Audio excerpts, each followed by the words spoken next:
How's it going, everybody? Welcome to our very second episode of Grappling with Grace. I am your host, Elias Gallegos, and I want to invite you, if you are a man and or a woman, but if you're a man, to come on this journey with me as we find health, hope, and healing through four aspects that I believe every man should be growing daily. That's mentally, physically, emotionally, and spiritually.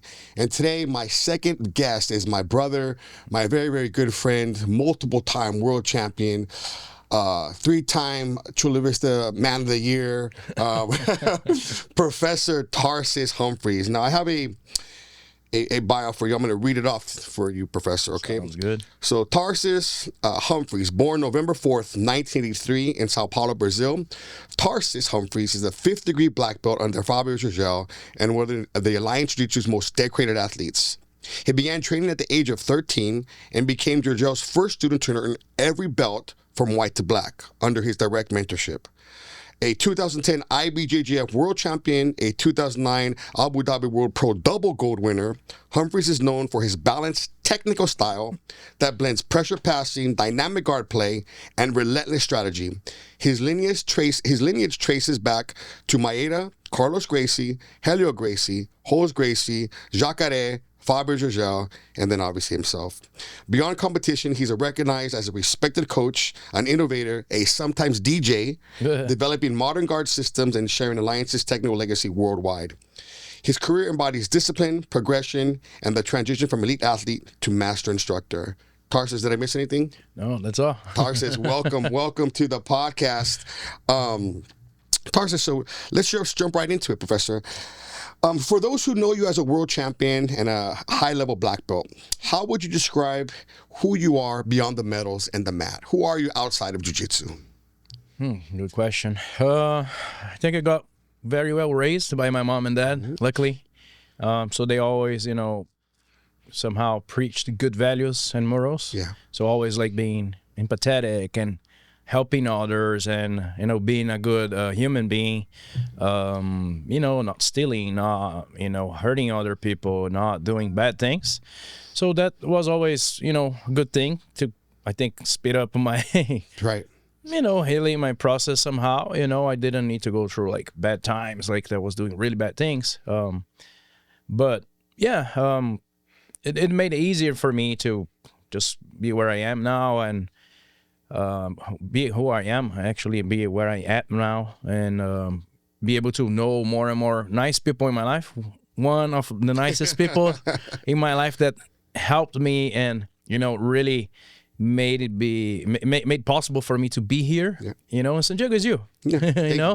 You open your house for me, you open your gym, and yeah, guys, Elias has major impact in my life. If it wasn't him, maybe I wouldn't be here today. Yeah, thank you, for real, Professor. I'm very grateful for you opening your house for me and your family. You lived with us for a while. That's right. Yeah, yeah. My son used to show you. Remember, he would show you magic tricks, and then you would teach Spanish. Are you teaching Portuguese? So, Tarsis, what do you remember most vividly about your early days of training under Fabio Gurgel in São Paulo? What do you remember? What stands out to you the most? I remember I started with 13 years old at Fabio. I did a little bit of Morgante Jiu-Jitsu, the one that has punches and kicks. It's the really? Okay, European style. So like combat jiu-jitsu, what we teach at the gym. Yeah, exactly. Yeah. So I started with that one, and then the program didn't, got too big. So it was just me and two other kids, and then starts to shrink, and then at some point it was just me and the professor. Right. And I was doing good, but then the professor man, I'm sorry, it's just you in the class now. I think the program would pick it up, but we have another gym down the street. It was High and Gracie gym. Oh, okay. And then did you train with High and Gracie? No. It was just down the gym, by down the street, But that's how I started. That was my first access to kind of jiu-jitsu. And then stopped. I did for 3 months or something. They're already going to promote me in belt and stuff. Really? And I was like, that's kind of fast. Yeah. But then I stopped for a little bit. We didn't have, the financial money to pay for it. So I needed to quit for a little bit. And then ended up later going and training with Fabio Gurgel. My mom ended up offering some English classes, private classes for Fabio. Oh, really? So like in a trade? exchange of jiu-jitsu. Yes, because we couldn't afford, at the time. Now, your mom, if I want to jump off on a little bit. Your mom is famous in Brazil, right? She's an actor. She's a little bit, yeah. Okay, do you want to She share? did a lot of off-Broadway's theater. Okay. You know, and then she did like also dubbing, Moana, you know, the movie Moana. So she's the grandma of Moana in Brazil. Wow, okay. Yeah. Okay, that's interesting. That's good to know. You know, them in Portuguese, and yeah, she did like major like off-Broadway, like the Les Miserables and My Fair Lady, like good theater. Okay. So looking back at, share with us, what was your original why? Why did you want to do jiu-jitsu and maybe not soccer or taekwondo or anything else? And then also, what kept you in jiu-jitsu? So why did you want to start, or what drew you to jiu-jitsu? And then more importantly, what kept you in jiu-jitsu? Because you and I both know there's 2 billion blue belts out there in the world, right? They start, they get their blue belt, and they stop. So what was your why and what kept you going? Somehow I always liked fighting, whatever was Power Rangers or Jaspion, whatever on TV, and I like it. That fascinated me, you know. Somehow I was like, oh, this is nice. This is like fighting. And my grandpa used to watch boxing. He did some amateur fightings. Okay. He was also a soccer player. He said he was really good. I don't know, but that's what he said. He said he was good. And then, but it looks like he was good. But I was terrible in soccer. So I tried capoeira first, the Brazilian fight, kind of from the slaves. Didn't like it because I wasn't seeing this being effective. Sure. So I couldn't hit anyone. Right. I couldn't have an idea. It looks amazing though. When you used to have it in, I don't know if you ever went to, I think it was Ocean Beach or Pacific Beach on the grass. They had they would have a group every Saturday. Oh, nice. And they would train. I remember when I saw, I was like, oh my God, like beautiful, aesthetic. It is. But it's almost, and we're going to talk about this later, it's almost like the fancy jiu-jitsu that's out there right now. Looks good, but it's not good for self-defense, right? Yeah, So, it can be good, you know. But for me at the time, since I was a kid, I couldn't be hitting anyone. Sure, okay. So for me, my mind didn't make any sense to be doing those moves. Okay. And then I saw a little bit of karate too, also just breaking little woods, and I couldn't hit anyone. Taekwondo, same thing. So I got really frustrated that I couldn't, you know, in my mind, doing all the training didn't apply for anything. Right. And then I got super frustrated. I was like, no, I don't want to do this. Like, so was it because you were just a driven kid to like move? You like action. You wanted to do that action. I had a lot of energy for sure. So never in trouble, no fights, no bullying, picked on, nothing like that. You're just kind of normal. Just like solely wanted to train. You just wanted to. Yeah, but also I didn't want to be bullied. I didn't want to get hit by anyone or intimidated of anyone. I had that on me. Professor, how old are you? I'm tomorrow 42. 42. Oh man, tomorrow. Happy birthday, Professor. Thank you. So when I was growing up, so I'm going to be 50 next year in March. So I'm almost a decade older than you. But I remember growing up in America. In the 80s, like late 70s, 80s, and 90s, it was all Van Damme, Chuck Norris. Yeah. Everything was Muay Thai, kickboxing. Like everything was like that until I graduated high school in 94, 95 when I started training. Was it like that in Brazil too? Was it like Jean-Claude Van Damme? Yeah. When you were growing up, like in my mind, because I've never been to Brazil, in my mind when I think of like kids growing up in Brazil, like I'm thinking there's a jiu-jitsu place in every corner, like a 7-Eleven. Is it like that? When I started, no, not at all. Okay. Not at all. So yeah, it was the same thing. And then with, Americans might think that's every corner. Right, that would be soccer. Okay. Every so corner soccer bigger in Brazil. Is the biggest thing. Yeah, jiu-jitsu now is kind of growing a lot. I would say it might be the second biggest sport. Okay.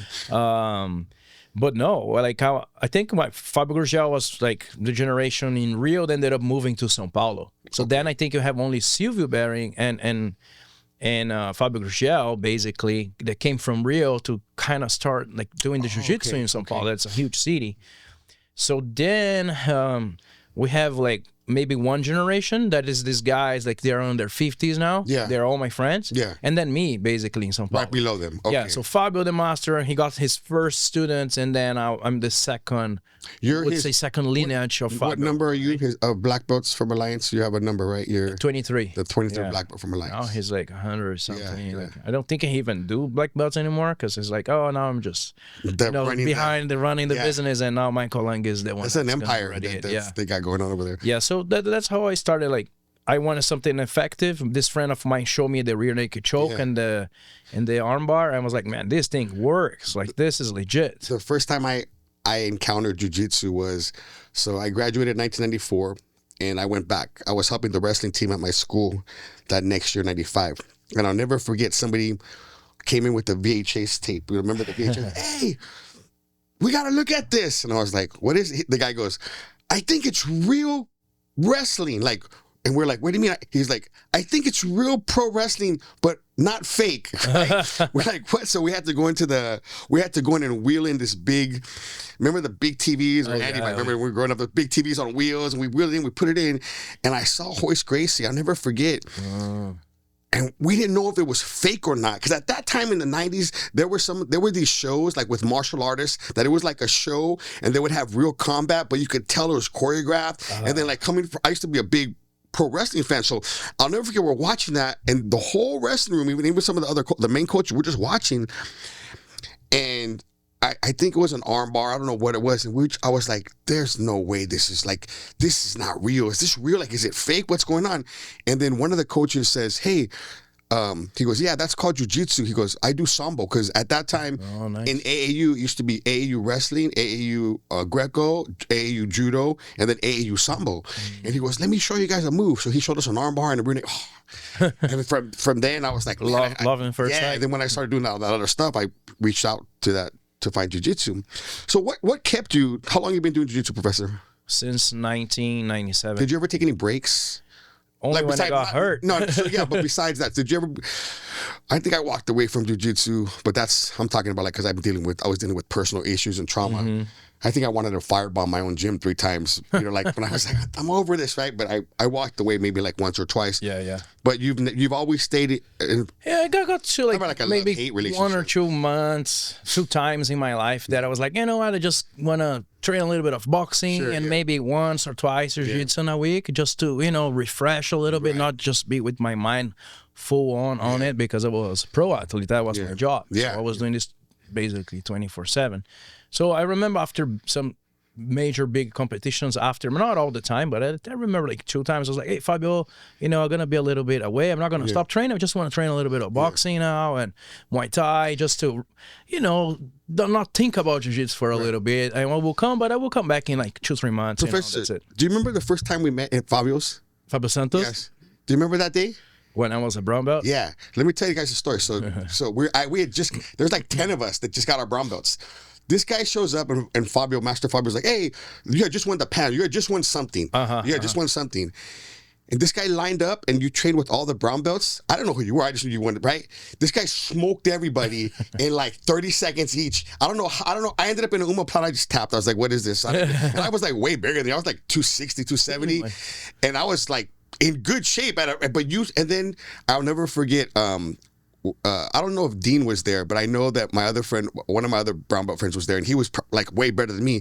And I just looked over and I saw you like, that was one of the first times I recognized or I started to understand, because at that time there was no cross training. Back then you could have trained. You only knew what you knew in your gym. Yeah. Like, and if you went to another gym, you didn't say nothing to Fabio, you didn't tell nothing to your friend, because the whole time find out, you get in trouble. But I'll never forget. I thought to myself, well, we're all brown belts. We should be able to do okay with this guy. And I'll never forget me looking. I'm not going to say his name, but I'm looking over. He has a great school, great guy, right? And I just saw you playing with him, and then you choked, and I was like,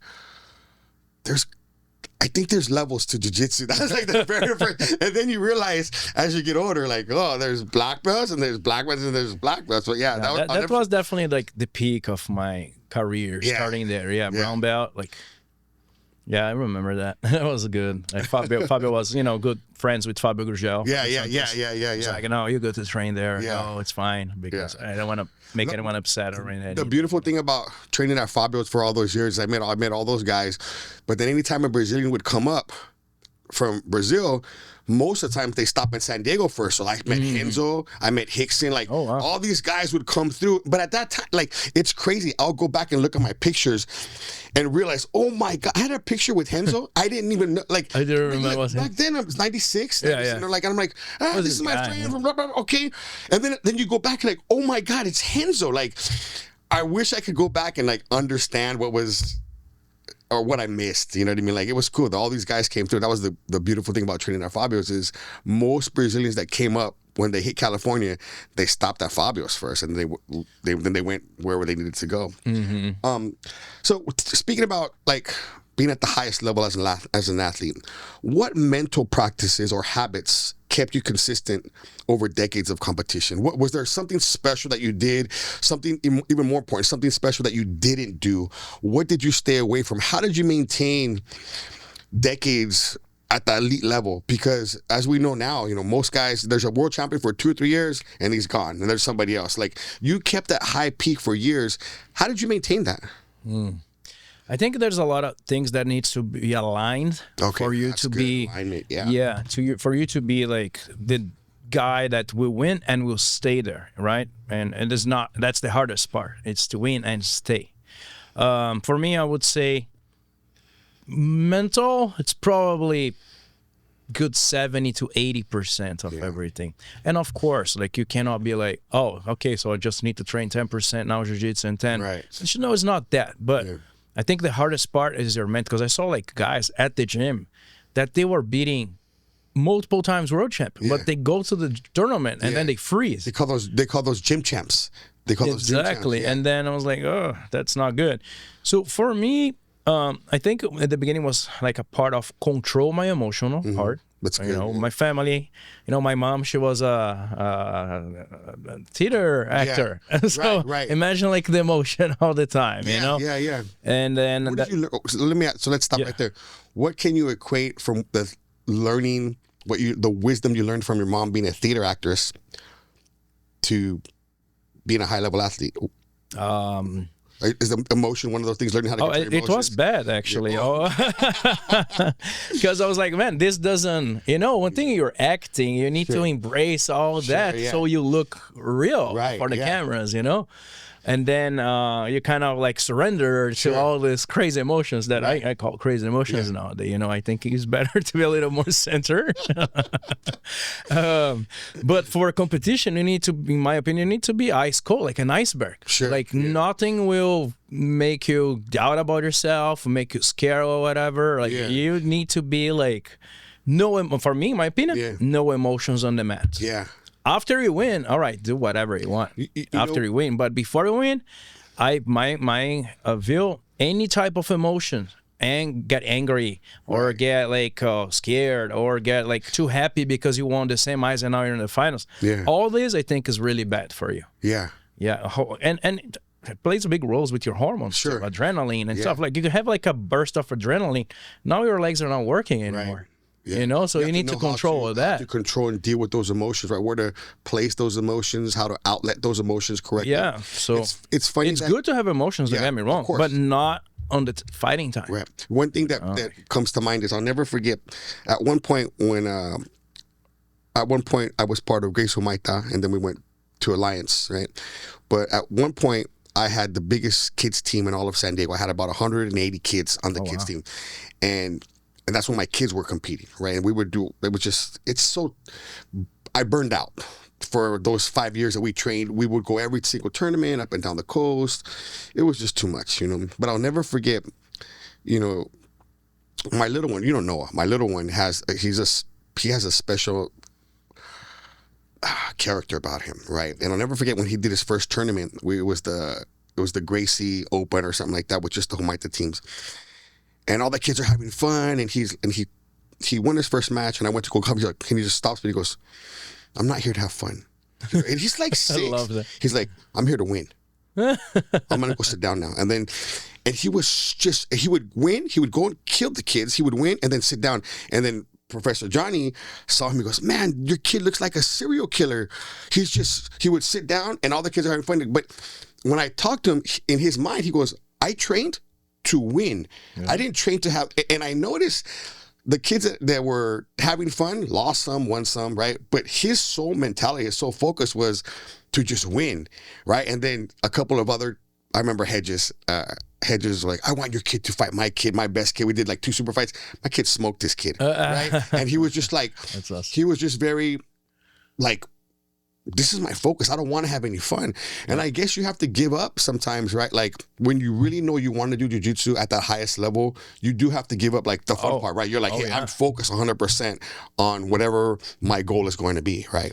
And I remember me like being in tournaments, the super nicest guy, and talking with the guys that I would fight in a bit, but I don't think that's right. You know, like I'm like no. Yeah. I'm not here to make friends Right, yeah, as yeah. I'm fighting. Sure. Maybe after, Yeah. hey, great fight, you beat me. All right, let's barbecue. Let's Right, yeah. be Hey, what's your friends. Instagram? Let's Yeah, get yeah, beer. yeah. Okay, fine, but that's after the match. But I think that being like being too relaxed sometimes, I wouldn't be, ready. Right. You need a little bit of not anxiety, but so one thing that Simon Sinek says. Alertness. Yeah. Right? Like be alert. Simon Sinek says being anxious, right? Like being scared and being excited are the very two same chemical outbursts. So when you're anxious, when you're nervous and when you're excited, the only difference is what your mind is saying. Chemically, it's the exact same thing. So when you're anxious or nervous, if you tell yourself, no, I'm not, I'm excited. I'm excited for this. It's the exact same thing going on in your body. And I think if you learn how to understand that and, like you said, control your emotional thoughts, right?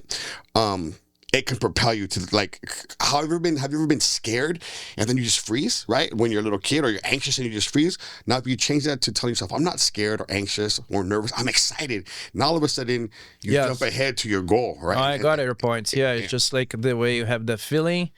You can put for position that I'm scared or no, I'm ready. Yeah, I'm ready, and this is the feeling. Did you ever have like a number? Was there a number one training partner that you had during those years, or was it just the team in general? Did you have like one person that would push you in the gym, or was it more of a culmination of the whole entire team and Fabio leading? No, I think it would be a whole combination. Yeah. Was there anyone that you had? Did you have a favorite training partner back then? No. Like we were very close together. Yeah. That was very nice at the time to have the training we had. Yeah. And the people we had, like we took care of each other, like in a nice way, very nice, Yeah. So we didn't try to hurt each other by ego or anything. Yeah. We wanted to train hard. We wanted to submit the guy, but we were really good friends. That's and that make things very easy. It's not good when you have someone that is there, and this happens, don't get me wrong. Sure. I saw some guys here and there. It's like, oh, Tarsis is the number one on the team because we have 5 medium heavyweight black belts, and there's only 2 spots. Right. So now there's this little competition at the gym. And you can make this in a very nice way. You just go and beat all the guys to be number one, and you're still nice, still respectful, still helping him. Or you can be that guy that maybe is not quite there, and you're like cheering for the guy to get hurt, or you want to hurt him. Like a hater or something. Yeah, because now you want his spot. Yeah, so, it didn't happen often, but here and there you will have one guy, but easily the group would see and like, all right, let's keep this guy away, like. During that time of when you were training and then a little bit after, did you ever battle burnout or like anxiety or like how did you manage that? Self-doubt, anything like that during those times, like when you knew you had a big tournament or any time we did a super fight? Did you ever battle self-doubt at all, and how did you deal with that? I think the times that I did were the times that I haven't trained 100%. Okay. I didn't do the conditioning the way I needed to do. And so are you saying you like before, I knew. You're like, right, you knew. So at that point, at the time I had doubt, it's because I haven't done the work. The full work. That's great. But the times that I did the full work, I remember that was my first time in black belt at the Abu Dhabi World Pro when I won the open class in my weight. Man, that was the longest day of my life. We got there around 4 p.m. and then we have this sandstorm and they're like, hey, we're gonna need to push all the way to 7 p.m. Yeah. So we were just there, like doing nothing, for hours. Yeah. And I was like, man, I'm just like my training's done. I'm fine. My mind is good. I'm eating my seeds here, whatever, to get my energy going. I'm just gonna relax, and when it's time to fight, I'm just gonna look in the guy's face and shake his hand, and then I'm gonna show why I'm here. I'll never forget when we had the. Was it the 5 grappling or something like that? And and you fought Leandro Lowe, and that's when he was number 1. Yes. And I'll never forget, they were drawing the cards on the names they drew, and I looked at you like, well, we're gonna fight, and you beat him. Yeah. And you that was like, I was so proud. Like I was like almost like to see that and be there live when you beat the number 1 guy. Like at that time, he was crushing everything, right? And I don't think you were competing that much back then, right? You were it's kind of like getting I was coming back from my knee surgery. Yes, so, that's what it was. Yeah. 2015, me and him, we fought at the finals of Worlds. Okay, yeah. So that's when I got second place. But I completely subestimated him. Yeah. Like I was like, he's coming from lightweight, then to middle. Yeah. He's not gonna do anything on my medium heavyweight. Yeah, this is my division. Yeah. Very cocky, right? Of me. And I will get to that point, like how your ego sometimes is good, sometimes is bad for you in jiu-jitsu. But I was like, I'm not gonna even watch this guy's fight. Like I don't care, like I'm gonna beat him. But that was a excess of being confident. Sure. Sure. And nowadays I would watch his game and come with a plan, right? Yeah. That's because that's exactly what I did after losing to him. Because then we fought in 2016 here in San Diego. Yeah. And I was like, man, he is really good. Yeah. He's beating everyone, but I don't see anything special on his game. Yeah. And he's getting everyone with this game. So I never believe in only having one game for jiu-jitsu. I don't like that. I like to be well-rounded. I like to know the self-defense. Sure, yeah. I like to be able to throw punches, kick if I need, to do takedowns, to play guard. I want to be well-rounded. Some guys, they just have like 3-4 moves to go and win the tournament. Makes you the winner. Sure. All right? You're the winner of that season, maybe the next one, till someone find out how to beat you. Right. And that's what I did with him. Yeah. Because I figured out how was his game patterns. So I ended up just killing one of his grips, the whole entire mat. Yeah. So he couldn't play his game. And then also, if I wasn't on the sleeve, I would be on the pants sleeve. Yeah. So he couldn't get under me. Yeah. So it was a lot of study to be able to beat him after, being cocky at the World's Finals. But that was a great match. Yeah, but I was excited. I was like, man, finally. And then it was the first fight. So I was like, all right, I have 100% energy for him, and everything ended up going the way I wanted. Yeah.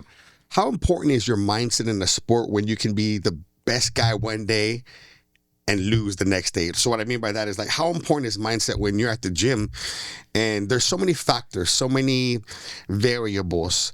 You could be tapping a guy out that you've always tapped out. The next day you get tapped out and you can't do anything. Like how? And I truly believe that's why so many people quit jiu-jitsu, is they don't have the proper mindset for it, right? They don't have the understanding that it's not a sprint, it's a long term, it's a marathon. Yes. So what do you believe? What is the proper mindset? How important is mindset? What should you go into training, whether it's as a hobbyist or you're a high-level competitor? What should your mindset be before you get out of your car? And before you get out of your car, like, I believe you should have the mindset before you step on the mat. But what's your mindset? What should the mindset be of somebody who is right before they get out of their car to step into the gym, regardless of whatever type of training it is? What is the mindset someone needs to have? I would say that is to go there and win, of course. Sure. To try your best. Don't have any like, maybe I don't do this. No, you're gonna do all your best there. And if someone beats you and they're beating you, all right, this guy's doing something better than I. Right. I need to figure out what he's doing and be fine with that, because you're not losing, you're learning. Sure. You know, and it's kind of cliche saying that. Yeah. But at the end of the day, it is. As long as you, I like to add to that, right? That you're not losing, you're learning, as long as you keep coming back. Exactly. Right? Yes. Because then you're relying on your ego. Sure, like, I'm the best, and then I lost today, and now you never come back. Like, what up? Like, you're losing for yourself at that point, right? Because like you're so great of yourself, and like, man, this is just a little part of the whole life. Like, it's okay for you to want to be the best one, but okay, sleep with that loss. What that loss teaches you, and now you need to work on something that it's been technical and also your mind. Like, I think that's the right way to see it. You're learning, but try your best there. Like, learn from your mistakes. Did you spend a lot of time with Jacaré, or was it mostly with Fabio? Most with Fabio, yeah. Like, Jacaré used to live in Atlanta. Okay. Oh, so that's right. Here and there, I will come and we'll stay a little bit with him and compete in some tournaments over here, and then go back to Brazil and then come back here. Yeah. Well, what is the greatest lesson that you learned from Master Fabio? From Master Fabio? I mean, there's so many. It's hard to say only one, but there's so many. But just trying to remember one, that's the greatest one. To be a good person, like, I think that this is what I got most from Alliance Jiu-Jitsu. We have so many teams out there. Yeah. And then, they are not respectful of the other people, or people don't like them. Yeah. No, Aliança at the end of the day, I was friends with the guys from Gracie Barra, and I was fighting them, beating them, or losing to them. We're still friends. Sure. You know, some other guys from other team, we will fight up. At the end, we will hang out, you know, talk. So we were always respected because we were people with nice values, you know.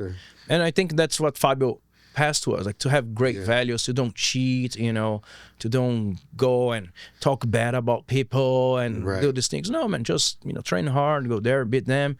Always don't make any show if you lose or not, you know, being, you know, a nice person, a good example at the end of the day. So I would say that, you know. One of the things that I really admired about before they kicked me out of Alliance, one of the things that I admire, I got kicked out. Andy's over there laughing. One of the things that I admired about Master Fabio was I didn't know him too much, but it was really cool because when me and Professor Johnny left Hoyler, and we were kind of talking about, he was mentioning like, hey, maybe check, man, like, what are we going to do? Like, where? And he goes, we're going to do Alliance. Like, okay, well, he's my master. He's my professor. So I'm going to go with wherever you want to go. And I'll never forget, like, when Jacare came, and Jacare came first, and he's like, we sat down, and Jacare told me, he goes, I know you. Real quiet. He goes, I know your master, Fabio, your old master. Like, he made me feel very comfortable. Jacare. Oh, nice. And then when I met Fabio was, I only knew from Fabio was when he fought Mark Kerr. I remember that Mark Kerr. I was like, oh my God, this is the guy. I had no idea. I was like, oh my God, this is the guy that fought Mark Kerr. Survived for 30 minutes. Yeah, and I was like, oh my God, you know, like that's where he gave him the name the Smashing Machine. And he was very, like, he's very like a man's man. Very, you know, the way he carries himself. I noticed the way he carries himself was very like, man, he carries himself very well. And what I really loved about him is that he's really big into personal development. When he was talking to us, he's like, I read 2 hours every morning, all on personal development. And I really appreciated that because I feel, and I'm sure you can attest to this, right? There's so many people that want to open up a jiu-jitsu academy, and they might be like a world champion or they're really good or whatever, but then they don't want to get better at business or leadership, right? And I loved that he was trying to instill that into his guys. And you know what was hard is I could see, like, when we were having this black belt training, he was trying to talk about like personal development. I could see some of the guys like, what's this? I'm like, fuck, they don't get it. Like, that's, you could be the greatest 12th time champion, but if you don't know how to lead others, if you don't know how the business, like, and that's the really cool thing what Alliance does is they give you a great business model and you have to adhere to it, right? But they have a great business model, a great plan, and that personal development, man. If you plug yourself in and you go all in, you can't lose. Like, you can't lose with what they have to offer. That's what I really appreciate about him. No, I agree. Yeah. How has your faith or personal philosophy guided your career and life decisions? My faith in personal philosophy. So if you don't have, so the reason I ask the question is some people don't have a personal faith, so it would be like their personal philosophy, you know. So how has your faith? But I know you're a believer. How has your faith guided your career and your life decisions? I think it was like a time that I needed to figure out like what would work for me to be on track. Right. You know, what did that look like? A lot of like sacrifices, not going out, not going to parties. Like, I liked electronic music, as you mentioned that. I was DJing for a little, you know? So let's talk about that, because I saw that from the beginning, right? And the reason I bring that up is because I don't know if at that point, if you were looking for something in your soul or you thought you were missing something, but I saw you get into that, and then I saw you after a while realize like that's not for you, and then even kind of like with the party and everything being like, I'm done with this. And I was like, oh, that's cool. Like, I was able to see the transition from I remember you're like, hey, I think I'm gonna start DJing. And then I actually remember I went one time. Yes, the first time like, I did. Two of us at the park. There was no right. It was like 2:00 in the afternoon, and I was like, we were there. Some of the guys from Alliance were there, and I was like, oh my God, this is like so cool.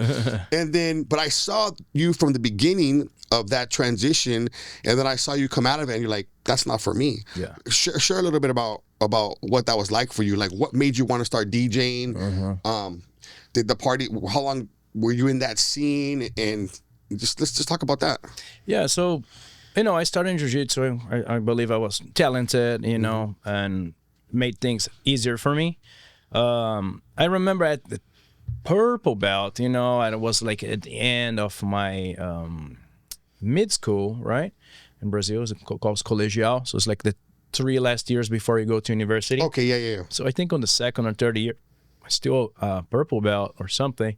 But then I was partying, during the week. I had friends. Oh, let's go here for free, the best clubs or whatever. So I started to party and drink and more.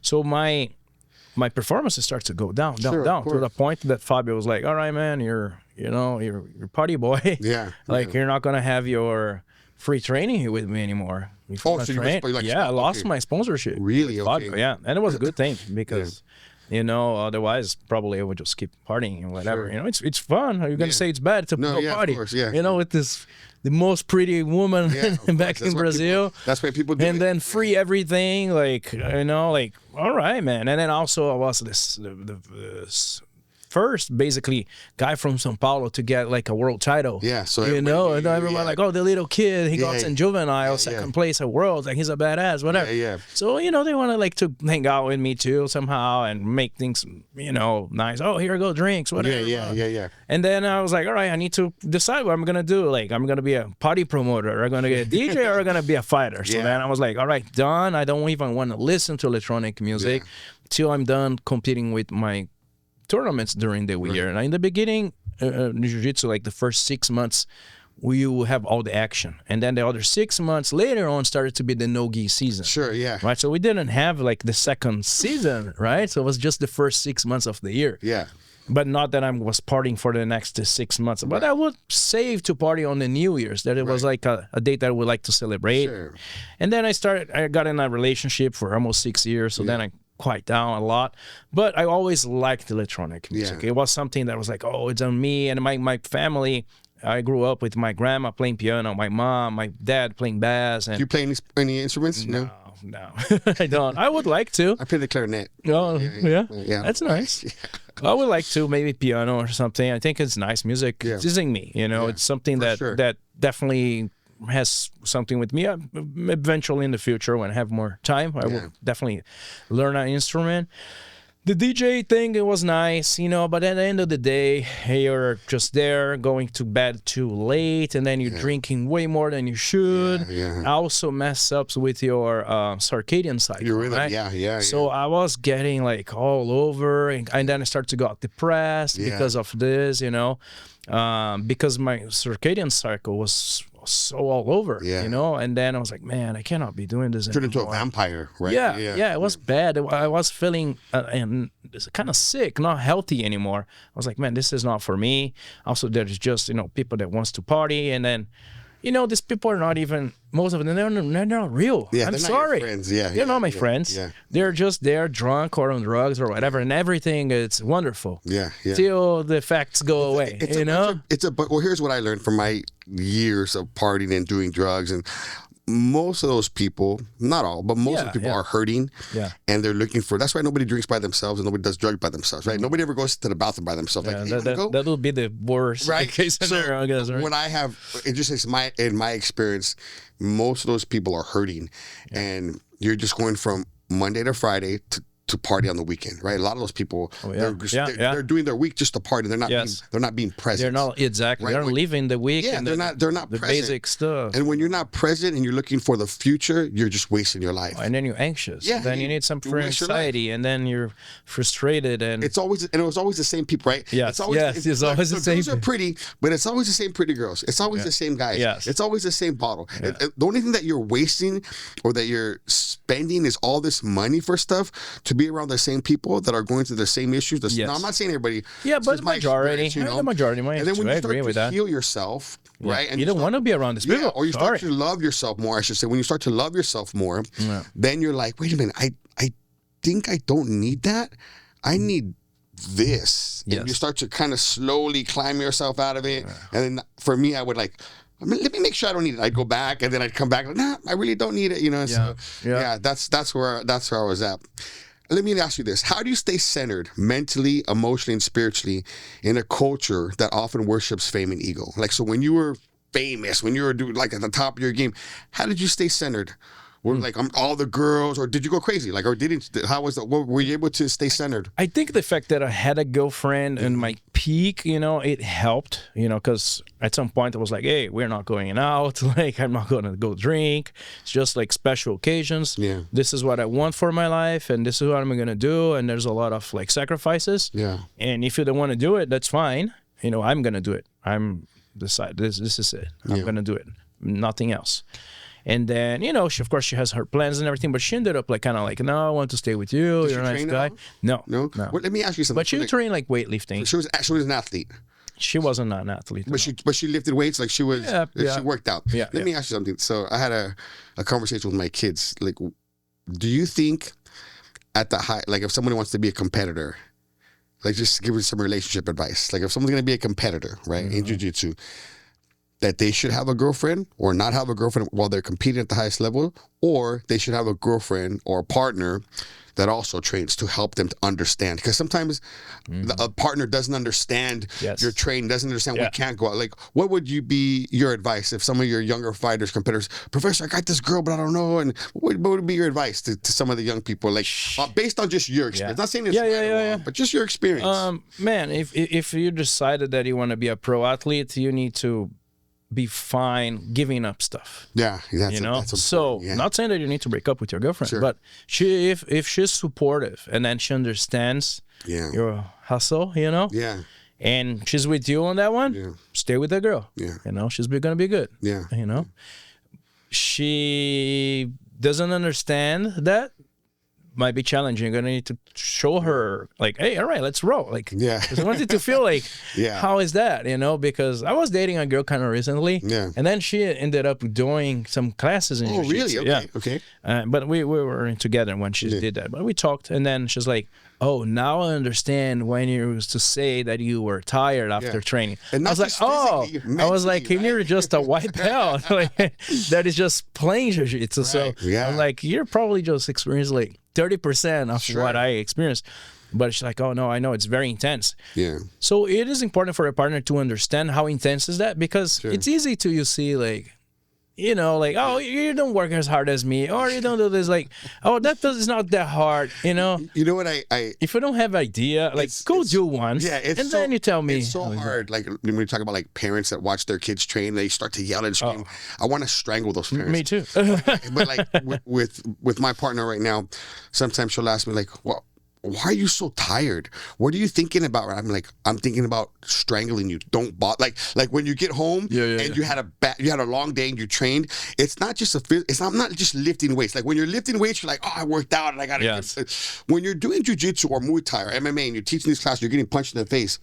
The emotional stress, the mental stress, even the spiritual stress, like all of these battles that you're dealing with, like we talked about earlier. If you don't know how to control those emotions and just kind of, before I get home, I have to stay. Like sometimes she'll ask me, "Are you downstairs? Are you here yet?" On the text, I'm like, "Yeah, I'll be right up." Because before I put myself into another position, I have to reflect and decompress. Yes. Right. And talk about that real quick. How important is it for a man to decompress from stressful situations before he goes into a relationship, or if he goes from home to work, or from work to the office? Or how important is decompressing to you? It's very important, because I see myself doing that. I get home and I'm not married, but I have my dog, but I need to bring that little fucker down, to walk.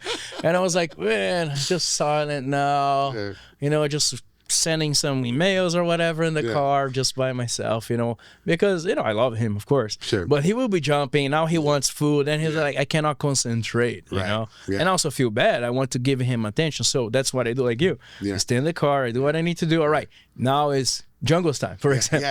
I know I need to feed him. I need to walk him. And he wants some attention. And I will feel bad if I don't give him that little attention that he wants. So I think that, of course, the same thing applies for when you have a partner. Sure. You step in the house, you try your best to like, okay, this is not my job. This is not my work. This is another environment. And I need to now be able to adapt quickly to this new environment, because I'm not talking about, hey, buddy, don't scratch your nose or don't do this. Stop punching the other kid. Like, because I'm sleeping sometimes now. and I'm like saying "ohs" in my mind, and as this little kid's, all right, go do that. Oh, so like I was like, man, what's going on? You know. Let me ask you something. So just real quick, it's not on my question list, but what do you like teaching more? Who do you like teaching more, kids or adults? I really like the kids because you know they make my day, but they drain your energy. Like I cannot deny that. It's a lot. Like if they are just like looking and like ready to learn, they move. It's easy job. But like I said, it's one pulling the head off the other one, one taking off the gi, still hot. Oh, I want to drink water. I don't want to do this. The other one is crying. The other one is poking his nose. I was like, bro, no, stop it. Like, when I talk to people and I'm like, do you think your professor's a good instructor? Like, he's the greatest. He's the best. Can he teach kids? Like that's what can he? I feel like it's a different like just world. for me, Yes. You cannot call yourself a great instructor if you don't know how to deal with, first of all, people in general, right? Yeah. But if you don't know how to deal with kids and their little spirits and all the little different characters that you'll see, some kids are loving, some kids are having a bad mood, like 100x than the adults, right? If you don't know how to deal with that, but I think it also makes you. It gives you so much more patience as an instructor, right? And you learn to like, a lot of these kids don't have dads, like for the most part, you know, a lot of these kids don't have dads, and like you become a father figure to these kids, and they don't care how many world championships you have or how tough you are. They just care that you're my professor. And like when they dress up for you on Halloween, you're like, what? Like, man, you could dress up like anybody. And like, really, Halloween is to dress up like as your favorite superhero.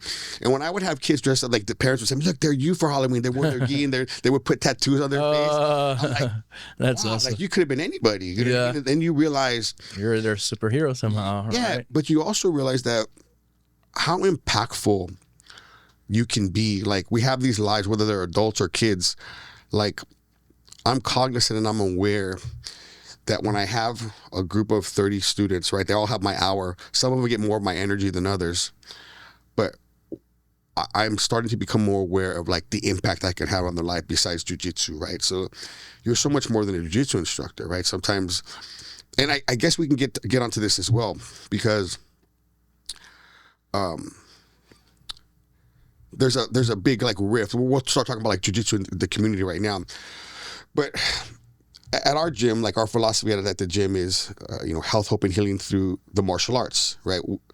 If you want to compete, you can compete, but my methodology and philosophy has always been, not everybody can become a world champion, because you need to be an athlete, you need to be right. Nowadays you can't, but everybody can learn self-defense. Everybody can learn to become the best version of themselves, right? By showing up, being consistent, regardless if you want to just train twice a week, lose some weight, whatever the case is, you can become the best version of yourself through the platform of jiu-jitsu. And I think nowadays, sometimes as professors, again, this is just my experience, professors have to realize that we can be so much more than just jiu-jitsu instructors, right? That's why if you are not taking care of yourself, that's why for so long, I think as a leader, I missed the mark for my students, because I was still partying a lot and everything, right? But once I started to heal and I realized, wait a minute, I have this platform that God has given me. I can be so much more, but now to be so much more, I have to prepare myself. So understanding what that means for me, mentally, emotionally, spiritually, and physically taking care of myself. I'm in the best shape I've been in my entire life.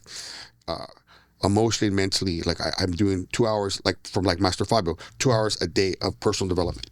Making sure I'm doing the life groups, I'm doing the men's groups, I have my nonprofit, and I'm simply using the platform of jiu-jitsu to reach, for me, broken men. Like my audience that I have a purpose and a passion for is broken men that are healing with trauma. What do you feel you bring, besides being a great competitor and instructor, to your students? Stand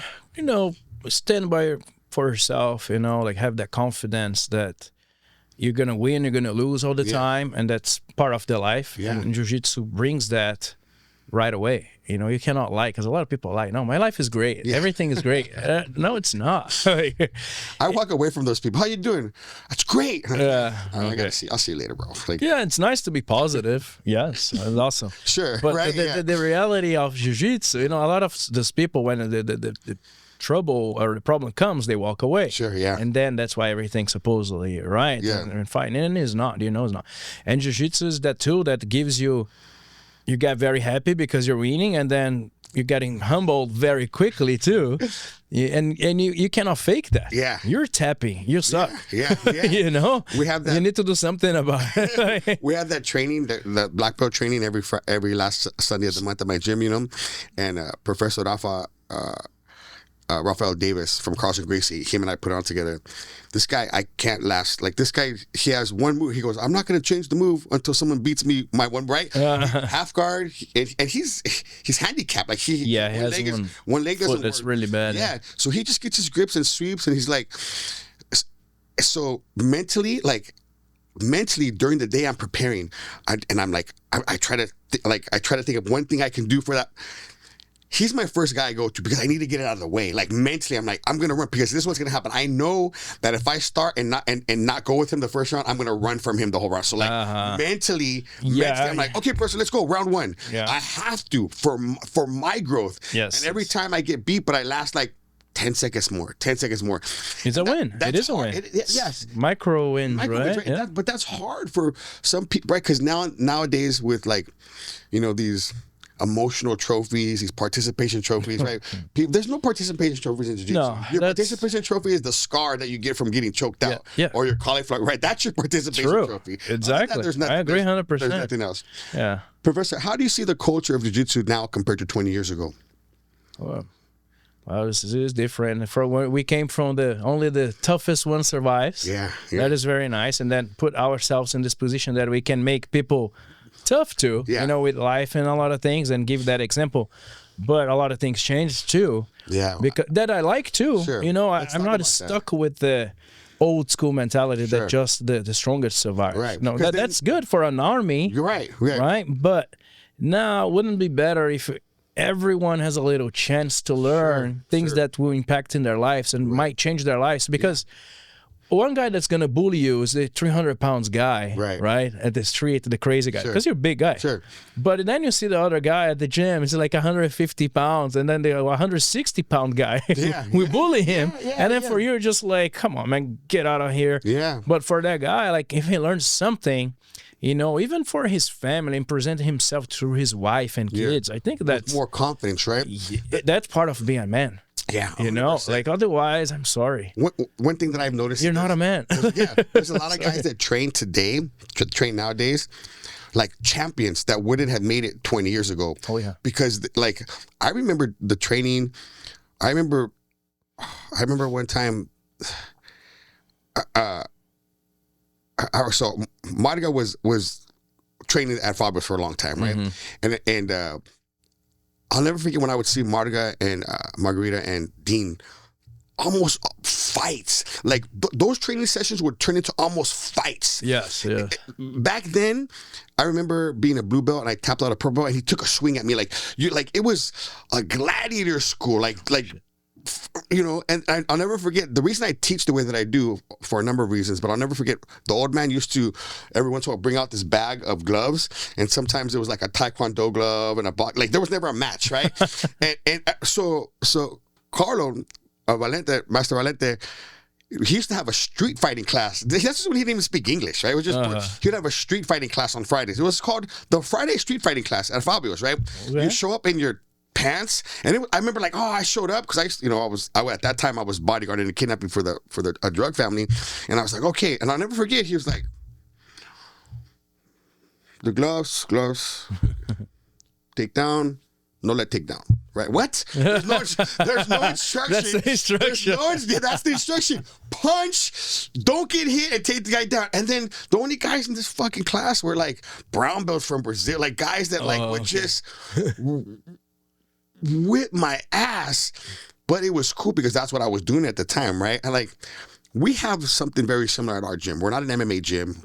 I make sure all of our guys have to learn for the, like, that's one of the reasons I got kicked out of Alliance, was because the way I teach, right? And then, like, when our things go viral, there are people, half the world, Brazil, you know what's funny? In Brazil, they love my shit. In Brazil, they love the style jiu-jitsu. That's jiu-jitsu, the old school, they love it. And then I get guys in America, they're like, that's not jiu-jitsu, what is that? I'm like, bro, this is, what do you mean? Like, and so I guess I said all that to say this. The culture has definitely opened up to have more people, and it's grown because of that. But there's people in the culture that train jiu-jitsu that think they're fighters or they think they're tough. You don't have a jiu-jitsu fight, bro. You have a jiu-jitsu match. You have an MMA fight. You have a Muay Thai fight. You have a jiu-jitsu match. Like, you're not a fighter. Like Professor Herman Tirado from Gamebred always says it all the time. Like, I think he won the Worlds too, at black belt. And then he's a professional MMA fighter. He goes, you didn't have a jiu-jitsu fight, bro. Like, you had a match. It's grappling. It's like a grappling match, man, you know? Yeah. And it's like these guys walk around, they think that they're tough. Bro, you don't. Until you got the first punch in your face. Guys, like, you ever train striking? Nah, I don't need to. I'm just going to take the guy. Bro, No, it's different. It's a different, So I remember back then, growing up, you know, because I started training at the end of 95, so I've been training for almost 30 years, 28 years, something like that. I remember you were either super like high, you were either super looking like trying to fight everybody, or you were just cool because you knew jiu-jitsu, but you knew you didn't know as much as this guy. So there was no walking around thinking you were, I mean, you had those guys. You obviously had those guys, you know, with the big thing back then was like, you have a pit bull and you tie your belt around, you're using your belt. Remember that? That was a big thing, you know? And it was like, the first time I met Margarita, I was like, "Who the fuck is this guy?" The guy was one of the. He was crazy. Crazy wasn't about it. But I even when he came back, I even brought him to Victory, and we did some seminars, and it was cool, like hanging out with him and stuff. But like that level of guy would not allow these other guys that are doing jiu-jitsu now to survive. Like, he would eat him up. No, or you're tough. Yeah. And then you're going to prove you're tough. And then at some point, we're going to like you because you're like, he sucks, but let's show him. He keeps showing up. Yeah, let's show him some stuff. You keep showing up, right? And I think that's one of the things, the reasons why, like, Brazilians like me. But I think a lot of people criticize the jiu-jitsu nowadays, you know? But I was like, man, you know what? Like, what I did was kind of crazy, you know.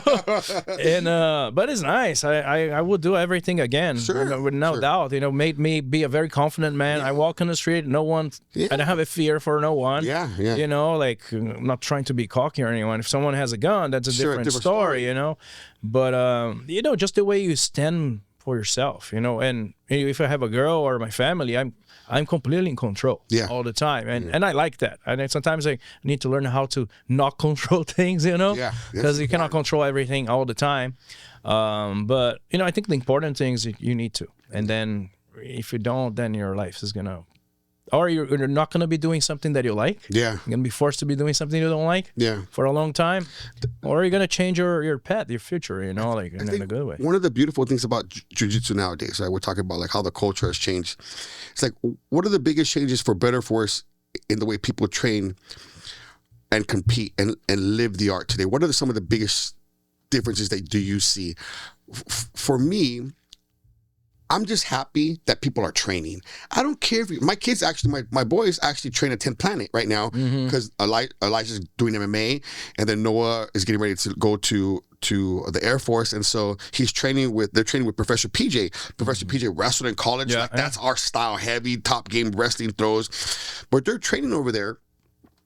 And for me, all I care about, because my philosophy is different, I want men to heal from their trauma. And one way to heal is to physically feel good. If you work out, if you feel good, you're gonna look good. If you look good, you're gonna look at yourself differently, right? And all those things will start to grow. They'll start to change. So for me, I don't care where you train or how you train. The most important thing is that you're moving your body, right? For me. But you do get these people that are like, oh, this is the best way. That place sucks. I don't know why people have to be like that, I guess is what I'm saying. I guess I'm just venting. You know what I mean? There's so many different philosophies. Like to talk bad, you know, no matter what. Yeah. You know, like is it in a human nature? To talk bad and see like nasty stuff. Like, you know, like what do you think gives more of like audience? Like someone getting shot and dead and blood and fights and accidents, or someone rescuing a little baby here or making some change in a neighbor or something? At the end, it's not. I appreciate that, but most people doesn't. Like all the way back in the gladiators. Like they don't really want to see anything good. That gladiator needs to fight the lion. It's gonna make me happy if he's gonna survive. He's gonna kill the lion or not. Like I don't care. You know. But like I said, in jiu-jitsu nowadays, I think that's important. Make them healthy. They're gonna be moving. They're not gonna be at home because they're gonna get depressed. You're gonna get over your head for too much, and that's not healthy. You're gonna depend on medications, and your life is gonna be like you're gonna be like a robot. Like in jiu-jitsu, even if you learn a little bit, it's challenging you in your brain every day for that 1 hour. You need to think about something like to beat that guy. You need to learn a new move, or eventually going to put it in a hard drive, and try to do that. So I love to be learning new things all the time. When we're talking about that, so one of the things that I've tried to do, that I started doing, is I understand that like conformity or being comfortable, you can't grow in being comfortable. And so I obviously have my own gym. And every once in a while, I'll try to take your class. But because it's my gym, it's hard to take my class, even though you're the professor in the class, because somebody will always ask me, hey, professor, what do I do? And I'm like, fuck, like, it's not my class. I'm taking the... So what I've been doing on Mondays is I go to Herman's school up the street. Shout out to Game Bread Training Center up the street, Professor Herman. Super nice guy. With Ben, one of our black belts, is now over there teaching on Monday mornings. Nice. And so I'm like, first of all, I'm going to go support my brother Ben, because it's a small class, but also being a student again. Not having to ask, because these guys don't know me. So good. so you got these guys that they're not asking me questions. I'm just like, hey, you want to be my partner? And I'm drilling now. I'm taking the class. Man, there's something about. I'm actually, I guess I said all that to say this. I'm like falling in love with jiu-jitsu again, because now I'm a student. Nobody's asking me anything. I'm just taking the class. And I feel so, I leave and I feel happy. Like I feel happy. It is good. Yeah, I feel happy because, at first it was hard for me because I'm going to a place that like, they kind of know who I am, but it's not my school. Professor Herman is allowing me to train there. And just, it's so much more than I think Professor Herman knows, because I'm not just training there. Like I'm falling in love again with jiu-jitsu because he's allowing me to be who I am, just a student again. You can't be a student at your own place. You just can't, you know? Yeah. And that means so much to me. Like I learned like a new grip from Professor Ben, and I was like, oh my God, and it helps my passing game. And I was like laughing like a little kid, and everybody, like the whole group was laughing because like they saw how happy I was. But like, how important is that to stay a student? I love it. It's like exactly like you when I go visit, Fabio or other black belt friends, and I can learn. When we had like some workshops in Alpine, the other gym that I work, I was the student. I was like, man, I never saw this. This is amazing. I'm going to put in my game. And you have that feeling. I was like, oh, man, it's so good to be a student. Yeah. Because you're all the time teaching, thinking about others and not about yourself, But it's good to just sit back and watch and like, oh, man, this is so nice. So, it's important to keep the passion going, Yeah, you give a lot, but you also need to get some. And then you're going to need to find... in other places, other gyms to go train. It's nice nowadays. It's easier to find nice buddies and go cross training. Me, I went to train with PJ a couple of times too. Nice, yeah. Super nice guy, super competent, really good jiu-jitsu. Yeah. So, it's just good to have this jiu-jitsu family too that's outside of your gym too, But of course, your team is your team. You're going to represent your team. And here and there, you're going to have one buddy that might be from another different team, and you're just going to cross-train and have fun, too, and learn new things. I love that. Yeah. I think that's important. Important because for a while, you could become stagnant at your gym, and you think, man, I'm not getting any good. It's because everybody knows your game. Then you go to an open mat, or you go compete, or you go, and you're like, oh, my God, it's working. Professor, I want to use this word legacy. What legacy would you like to leave in jiu-jitsu? So in 20 years, when people talk about Tarsis, when you get your red and black belt or whatever, how the corral belt, however long that, I don't even know how that works for us, right? But what would you like people to say about Tarsis's jiu-jitsu, about Tarsis and the impact that you did on jiu-jitsu? What would you like to be remembered by? I think right now, it would be just nice to be able to be that little kid professor that I make him get more confidence, or stand for himself. Yeah. At the end of the day, yes, having like students that became world champions and stuff, that's very nice too. I love to have my students going to compete and when they win or not, and figure out. But at the end of the day, I think like being able to create a little impact in anyone's life that needs to improve, you know, like with their confidence. I think that's the best thing Yeah. you can have. Yeah. You know, I think that's the final goal. Like, Yeah. if I can do this with a bunch of people, I think I will be very happy. You'd like to leave a legacy like that, man. Yeah, like making them stand for themselves, being a good example to the community, to their kids and stuff, because somehow I could impact their lives. So that would be awesome. That's good. That's Yeah. good. I that's good that you said that. Or I mean, what stood out is that you said that, and not like, I want to be remembered as the first time double gold. Like, that's good because your maturity, There's so right? many, out there, and it was nice. But every year, something new appears, on the game, and then the guy make a crazy move and become the world champion. They ended up forgetting who was the other ones. You know, isn't in history nice? But no one really likes history. Sure, yeah, unfortunately. Yeah. You know, they just want to see what's the next TikTok guy or the next Instagram guy. Same thing in Jiu-Jitsu, you know. So nice that I won, and that was my personal goals in life, to be a world champion. You know, I wanted to prove to myself, not to anyone else. Sure. And that was a very nice journey to do.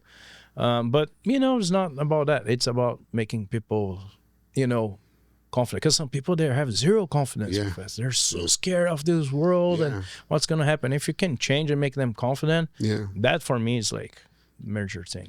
So, Professor, we always end with this question. So I want you, that's going to be your camera. You're going to look at your camera, and I want you to talk to any men out there, any men that are battling with mental, emotional, physical, or spiritual stress, any man that's going through anxiety, dealing with depression, addiction, a man that's going through shit right now, right? How can training help them, Professor? Just give them a message of how training can help a man that's hurting, and what can training do for them? Training specifically in Jiu-Jitsu, how can that help them? Okay. Yeah, definitely being healthy, you know, with the right mindset and having goals. I think that's the secret. That's the secret for me. If I have no goals, then I myself started to like, oh, maybe I'm going to drink a little more. I'm a little stressed. I'm going to just drink, or I'm going to go out. And I think that's not the way. This is just like distracting you and not solving. It's like you're having your room dirty and then you're just sweeping all the dirty under the rug. It's the same thing. So I believe you need to get out there, get healthy. Like, if your body's healthy, your mind's going to be healthy, you know. And, you know, like, try not to rely on this like cheap little comfort things. That is the drugs, that is the drinks, there is, you know, what else, like even like watching series every day. You're just sitting on your couch and not doing anything to change your life. So you're just like giving this little doses of anesthesia in yourself, so you don't feel the problems, you know. And going out there and getting healthy, I think, is the first thing to make your body be healthy, produce the right amount of hormones and things that will push you to overcome whatever you need to overcome, or to make you reach the levels you want to reach. You know, if your body is not healthy, I wasn't that healthy anymore. I wasn't working out probably since 2019, just training jiu-jitsu. Wow. Yeah, it's nice, fun, but I got hurt, you know, and I need to stop. I was like, man, I cannot do this anymore longer. I need to make my body strong so I can train the level I want to train, because I don't like to lose. I don't like to tap, you know. It's okay if I do. I'm going to be learning, but I'm not going there to be like a punching bag. Right. So, you know, I'm going to give all my jiu-jitsu I have, but my body was not ready for it. So I ended up getting hurt. So, you know, for jiu-jitsu wise, I need to work out to get my body strong to actually perform the way I want. And this applies for everything. You know, if you're healthy, your body healthy and prepare, then you can face whatever you want to face, you know? I think one of the greatest lessons I've learned from you is, if you want to achieve something, you have to have a plan. Yeah. Right? And if you don't have a plan, not just for yourself, like if you don't have a plan for your life, you will usually fall into somebody else's plan. And what I've experienced is 100%, that plan doesn't have your best interest in mind, right? Like, just like if you don't have a destination or goal for your future, for your immediate next 2 weeks, your 5-month plan, your 10-month plan, if you don't have a goal for those, you usually end up in a place 100% that you don't want to be. Yeah. And so I guess we'll just leave you with this question is, what are you planning for your life? Who's doing the planning? And with that, Professor Tarsis, thank you so much for being here. Thank you, Professor. Great podcast. We'll see you guys soon.